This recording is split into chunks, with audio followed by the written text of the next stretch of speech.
Nepal, the land of mountains. পাহাড়ে ঘেরা এই দেশটি বাংলাদেশ থেকে 689 কিলোমিটার দূরে অবস্থিত। আমাদের নেপাল সিরিজে আপনাদের দেখাবো কাঠমান্ডু, পোখারা, মুস্তাং, সারাংকোট এবং যাত্রাপথের ভয়ঙ্কর সব রোড ট্রিপের অভিজ্ঞতা।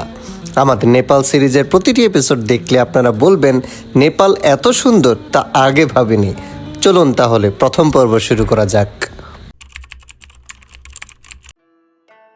আসসালামু আলাইকুম। নেপাল সিরিজের প্রথম পর্বে সবাইকে স্বাগতম। আমরা নেপাল গিয়েছিলাম 11 এপ্রিল। আমাদের ফ্লাইট ছিল দুপুর 1টায়, তাই 11টার দিকে পৌঁছে গিয়েছিলাম এয়ারপোর্টে। আপনারা নেপাল দুইভাবে যেতে পারেন, by road or by air. আমরা গিয়েছিলাম বাই এয়ারে, বিমান বাংলাদেশ এয়ারলাইন্সে। ইমিগ্রেশন পার হয়ে আমরা কিছুক্ষণ ওয়েট করলাম, এরপর আমরা চলে গেলাম মেইন চেকিংয়ের দিকে।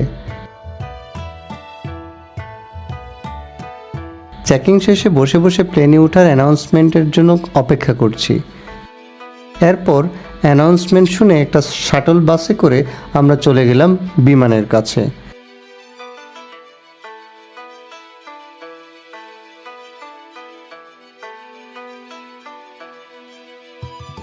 বিমান ঠিক টাইমেই টেক অফ করেছিল।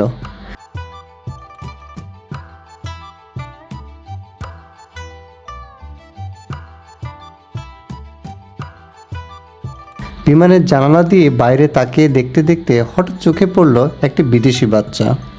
বাই দ্য ওয়ে, নেপালে অনেক বেশি ফরেনার ট্রাভেল করে। বিমান থেকে আমাদের কিছু স্ন্যাক্স দেওয়া হয়েছিল। ওয়েদার ভালো থাকলে এভারেস্ট দেখা যায় তা শুনেছিলাম, কিন্তু আমাদের তেমন কিছু চোখে পড়ল না। নেপাল এয়ারপোর্ট পৃথিবীর ভয়ঙ্কর কয়েকটি এয়ারপোর্টের মধ্যে একটি।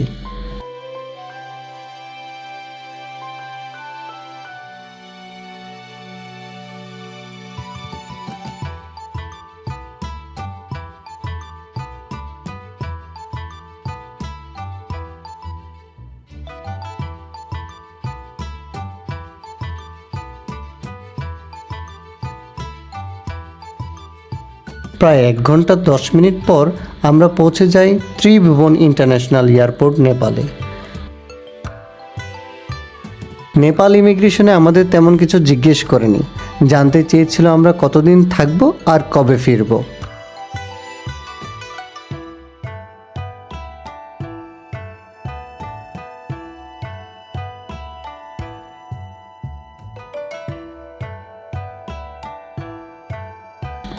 এরপর লাগেজ কালেক্ট করে আমরা মানি এক্সচেঞ্জের দোকান থেকে কিছু ডলার এক্সচেঞ্জ করে নিলাম। পাশে দেখলাম নেপালি সিমের দোকান। সিম নেওয়ার জন্য আপনাকে একটি ফর্ম পূরণ করতে হবে। সেখান থেকে আমরা এনসেল নামে একটি কোম্পানির সিম কিনে 10 জিবির একটি ডাটা প্যাক নিয়ে নিলাম। এরপর আমরা চলে গেলাম এক্সিট গেটের দিকে। বলে রাখি, সিম ও মানি এক্সচেঞ্জের দোকান এখানে একাধিক আছে, প্রথমটি থেকেই নিতে হবে এমন কোনো বাধ্যবাধকতা নেই।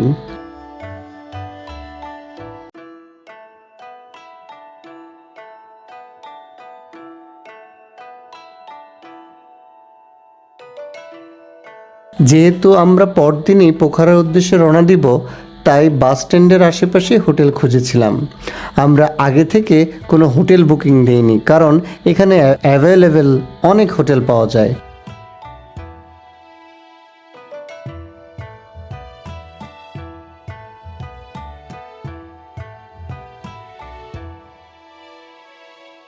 হোটেলে যাওয়ার জন্য বার্গেনিং করে একটি ট্যাক্সি করে নিলাম। নেপালে পাঠাও অ্যাপসের মাধ্যমে ট্যাক্সি ভাড়া করা যায়, কিন্তু উবার চলে না। 30 মিনিটের মধ্যে আমরা পৌঁছে গেলাম থামেলে। তারপর থামেলে নেমে হোটেলে চেক ইন করে লাগেজগুলো হোটেলে রেখে আমরা ডিনার করার জন্য বের হয়ে গেলাম। রাতের থামেল শহরটা বেশ সুন্দর, হাঁটতে খুব ভালো লাগছিল। এখানে অনেক বেশি হাতের কাজ করা জিনিসপত্র ও বেশিরভাগ দোকানেই ট্রেকিং করার অ্যাক্সেসরিজ পাওয়া যাচ্ছে। রাতে আমরা ডিনার করলাম পরোটা আর মাটন রেজালা দিয়ে। এরপর চিকেন মোমো খেয়েছিলাম 1 প্লেট। খাবার শেষে 1 কাপ চা খেয়ে আমরা ডিনার শেষ করি। ডিনার শেষে আমরা হোটেলে চলে গেলাম।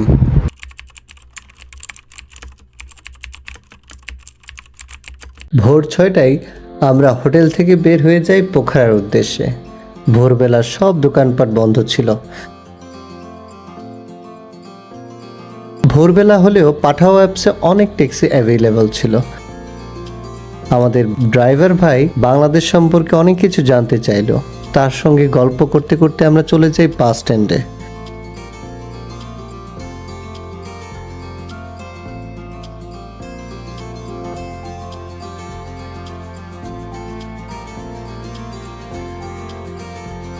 হোটেল থেকে বাস স্ট্যান্ড আসতে 30 মিনিট সময় লেগেছে। ভাড়া খুব সম্ভবত 350 থেকে 400 রুপি নিয়েছিল।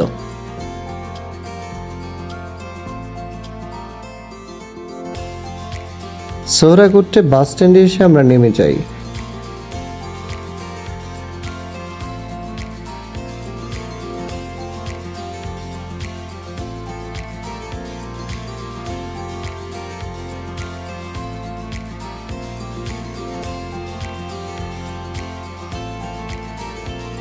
নেমে আমরা আমাদের বাস খুঁজতে থাকি।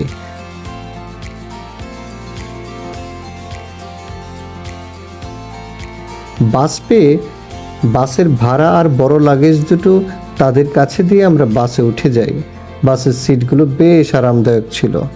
ট্যুরিস্টের আরাম ও রাস্তার অবস্থা চিন্তা করে এইসব বাসগুলোতে সোফা সিট দেওয়া হয়। পোখারার উদ্দেশ্যে আমাদের বাস ছেড়ে যায় 8টায়। কাঠমান্ডু থেকে পোখরার দূরত্ব 200 কিলোমিটার। ট্রাই করবেন বাসের ডান পাশের সিটগুলোতে বসার, তাহলে রাস্তার সৌন্দর্য দেখতে পাবেন। নর্মালি সকালে আর রাতে বাস ছেড়ে যায় পোখরার উদ্দেশ্যে। কাঠমান্ডু শহর থেকে বের হয়ে এটি হচ্ছে আমাদের প্রথম স্টপেজ।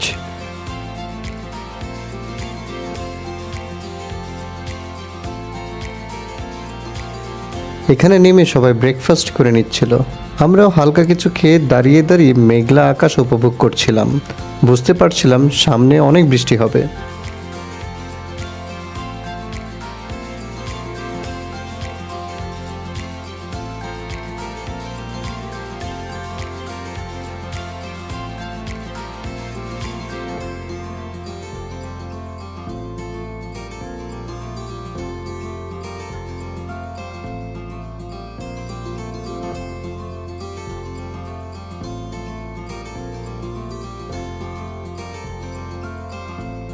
প্রায় অর্ধেক রাস্তায় এসে দ্বিতীয় ব্রেক পেলাম। সবাই এখানে লাঞ্চ করেছিল। জায়গাটি খুবই সুন্দর ছিল।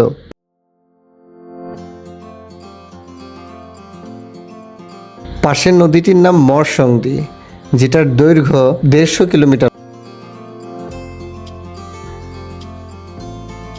পোখরার পথে যে পাহাড়ি রাস্তা ধরে যেতে হয় তা যেন এক স্বপ্নময় ভ্রমণের শুরু।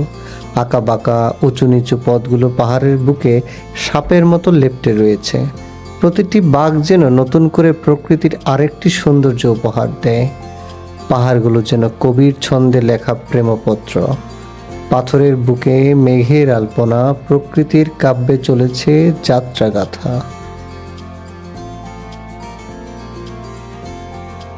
একদিকে গভীর খাদ, আরেকদিকে সবুজে মোড়ানো পাহাড়, মাঝখানে কেবল ছোট্ট একটি রাস্তা, যেখানে প্রতিটি বাঁক এক এক নতুন অনুভূতি। পাহাড়ি হাওয়া গায়ে ছুঁয়ে যায় আর জানিয়ে দেয় তুমি প্রকৃতির কোলে আছো, জীবনের ব্যস্ততা থেকে অনেক দূরে। নেপালের এই পাহাড়ি পথ শুধু রাস্তাই নয়, জীবনের এক অন্তরঙ্গ অনুভূতি। প্রকৃতির এত কাছাকাছি এসে মনে হয় যেন হৃদয়টা হালকা হয়ে গেছে। একবার এসো নেপালে, প্রকৃতির মাঝে নিজেকে খুঁজে পাবে নতুন করে। এই সফর শুধু চোখ নয়, মনকেও ভরিয়ে দিবে অজস্র অনুভবে।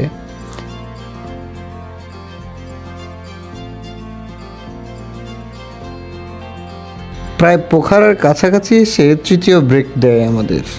সবাই ফ্রেশ হয়ে নিচ্ছিল, সাথে কিছু নাস্তা করেও নিচ্ছিল। আমরা আইসক্রিম ও চিপস খেয়েছি।